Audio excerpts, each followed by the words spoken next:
Je vais vous présenter la mythologie essénienne telle que je la conçois. Elle constitue ma vérité. Je ne vous dis pas que c'est la vérité, c'est ma vérité avec ma propre compréhension des choses. Libre à vous de voir ce qui vibre et résonne en vous pour constituer la vôtre. Je vais vous raconter l'origine des Esséniens, des civilisations primordiales, et je vous expliquerai pourquoi la lignée de la rose est le fil conducteur de tous ces peuples. Alors pourquoi je parle de mythologie et pas d'histoire? Je parle de mythologie parce que nous n'avons que peu d'écrits sur les Esséniens. Ce que nous savons nous proviennent des contemporains, de leurs contemporains comme Pline, Joseph, essentiellement des écrits du manuscrit de la mer morte. Une partie de l'enseignement essénien est conservée au Vatican, il a été écrit en araméen, il est conservé au Vatican. Nous avons aussi reçu les transmissions orales de génération en génération. Et ce que nous savons aussi des Esséniens nous proviennent des prophètes comme Jésus, Moïse, Enoch et plus récemment Olivier Manetara. Les prophètes, c'était des êtres incarnés qui ont communié avec les anges, qui ont reçu les messages divins et qui les ont transmis au monde terrestre. Ils transmettaient les sagesses primordiales. Les Esséniens, qui sont-ils? Les Esséniens, on fait souvent référence quand on parle aux Esséniens au peuple de Jésus, mais en réalité ils existaient déjà bien avant la naissance de Jésus. Et ils existent toujours d'une certaine manière. A priori, Enoch serait le premier Essénien, le premier à avoir communié avec le monde des anges. Il aurait fondé les fraternités esséniennes. Les Esséniens, c'est une communauté juive qui venait de Palestine. Essénien en hébreu, ça veut dire connaissance de l'être, compréhension de l'être.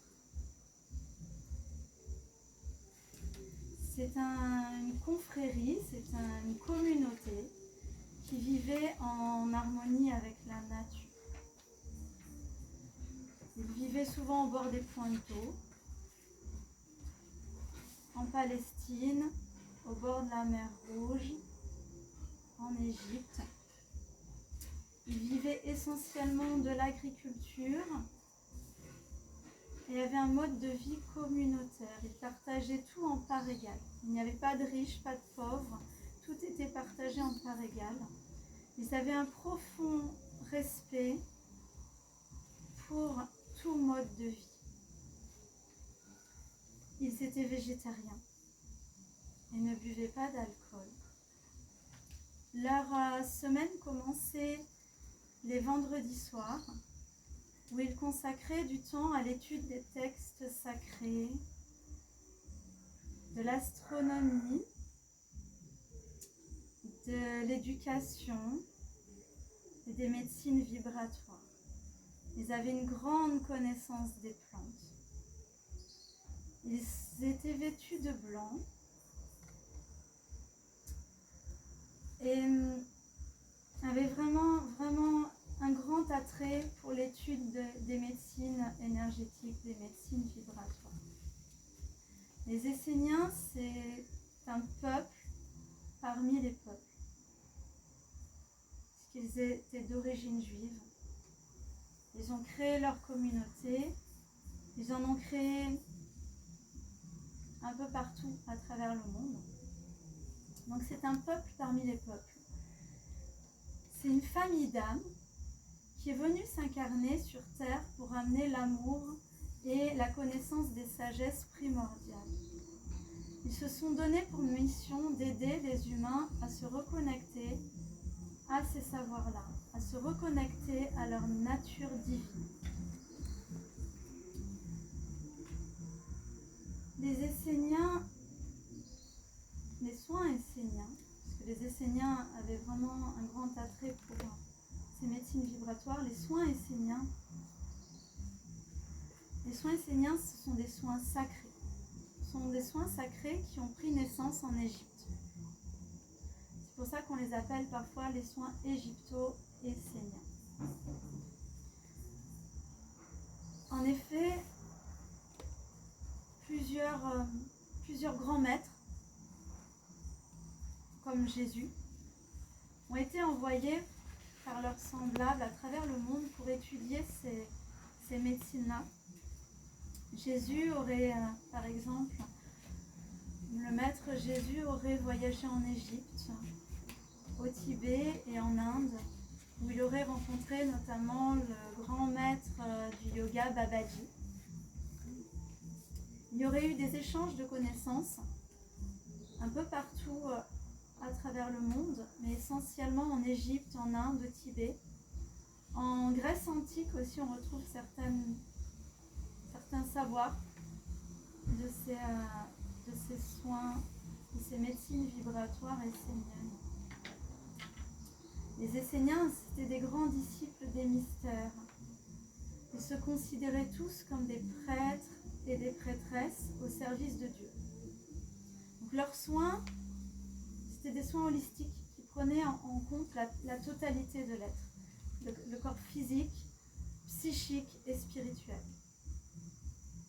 Ce sont des soins de lumière qui travaillent sur les couches auriques par l'intermédiaire des chakras, qui permettent de rétablir une bonne circulation énergétique aussi, en travaillant sur les nadis. Les nadis, ce sont les circuits énergétiques. Ils agissent aussi par l'intermédiaire de chakras qu'on appelle chakras cachés, parce que nous avons bien plus que 7 chakras. Nous en avons plus de 80 000, et les Esséniens avaient vraiment cette connaissance-là. Par l'intermédiaire des chakras cachés, entre autres, ils travaillaient sur les mémoires cellulaires, des libérations des mémoires cellulaires, la réhabilitation de l'enfant intérieur. Ce sont des soins qu'ils tenaient de l'Égypte ancienne, qui tenaient eux-mêmes des peuples primordiaux, comme la Lémurie, l'Atlantide. Donc Jésus était un grand initié, un grand guérisseur essénien, mais aussi Marie, sa mère, et Marie-Madeleine, sa première disciple, et sa compagne, a priori, selon la mythologie, sa femme, sa compagne. Marie-Madeleine aurait été initiée depuis son plus jeune âge au temple d'Isis. Le temple d'Isis, c'est une école des mystères où on formait des femmes à la sexualité sacrée et à l'art de la guérison. Elle avait une grande connaissance des plantes aussi, des onctions sacrées. Isis, Isis, qui était à l'origine de cette école des mystères, Isis,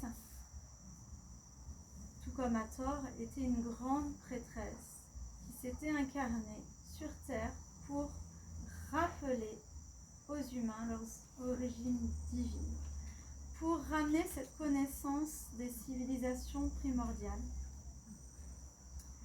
Cette connaissance qui nous venait des civilisations Lémurie et Atlantide. Alors, Lémurie, Atlantide, les civilisations, ce que j'appelle les civilisations primordiales. Au commencement, nous sommes une expérience. L'être humain serait une expérience d'être divin, venu expérimenter la divinité dans la matière. Ce sont les galactiques, la sagesse des étoiles, qui nous auraient créés. Donc les Pléiadiens, l'alliance galactique des Pléiadiens arthuriens, syriens. Par la suite, il y a eu d'autres galactiques, mais vraiment, au commencement, c'est cette alliance de ces trois peuples qui nous aurait créés. À ma connaissance, la première civilisation serait la Lémurie, les Lémuriens, ou du moins une des premières. Les Lémuriens étaient des êtres extrêmement évolués spirituellement, de nature divine, qui communiaient avec la nature, qui étaient vraiment en harmonie avec la nature. Les Lémuriens avaient des médecines vibratoires, et, ils utilisaient la lumière du soleil et des cristaux. Ils avaient aussi des sortes de vortex qui leur permettaient de régénérer leurs énergies, d'augmenter leur vitalité. Ils vivaient en parfaite harmonie avec la nature, avec les fées, avec les élémentaux, avec les animaux. Mais au moment de l'effondrement de leur terre, les plaques ayant bougé, leur terre s'est effondrée. Ils se sont réfugiés sur plusieurs continents. Ce qui nous donne aujourd'hui ce qu'on appelle les peuples primitifs. Mais en réalité, ils ne sont pas primitifs, ils sont primordiaux. On les appelle primitifs parce qu'ils vivent en harmonie avec la nature, coupés de nos technologies. Mais ils ont perpétué, ces peuples-là qui sont restés vraiment dans ces modes de vie en harmonie avec la nature, ont perpétué ces sagesses primordiales, notamment les Mayas, enfin, tous ces peuples qu'on appelle indigènes. Certains se sont réfugiés sous terre et ont fondé le peuple intraterrestre. Et d'autres se sont réfugiés en Atlantide, sur le continent Atlantis. Au début, ils vivaient en parfaite harmonie avec les Atlantes. Les Atlantes, c'était un peuple extrêmement avancé dans leur science, dans leur connaissance scientifique, dans leur connaissance intellectuelle. C'était un peuple technologique, très très très avancé. Ils avaient de grandes connaissances, mais leur soif de pouvoir et de domination les a menés à leur perte. En effet, ils ont mené des expériences génétiques atroces sur les Lémuriens. Ils avaient vraiment un désir de créer des sous-espèces, on va dire, en quelque sorte, qui pourraient leur servir d'esclaves. Les Lémuriens avaient des grandes capacités extrasensorielles, des grandes capacités spirituelles, énergétiques, et ils souhaitaient connaître le fonctionnement dans des sortes de tunnels cachés, et ils ont mené des expériences cruelles. Et leur soif de pouvoir a mené à la destruction de leur civilisation. Donc c'est pourquoi les grandes prêtresses égyptiennes par la suite se sont incarnées pour essayer de restaurer ces sagesses primordiales qui ont été perdues. Les Atlantes avaient déjà des pyramides pour communiquer, qu'ils utilisaient pour communiquer avec la sagesse des étoiles, avec les galactiques. Donc cette connaissance, elle existait déjà bien avant l'Égypte ancienne. Donc c'est là que nous mène ce fil conducteur de la lignée de la rose. La lignée de la rose, c'est un peuple qui est venu s'incarner sur Terre pour rappeler ses sagesses primordiales. Donc les Esséniens font partie de la lignée de la rose. Les prêtresses font partie de la lignée de la rose. Et tous les êtres qui se sentent appelés à œuvrer pour le collectif, à ramener sur Terre cette sagesse primordiale. Tous les les êtres qui ont reçu cet enseignement primordial, mais aussi ceux qui se sont reconnectés à leur propre savoir engrammé à l'intérieur de nos cellules et qui sont prêts à œuvrer pour le collectif, pour ramener ces mémoires.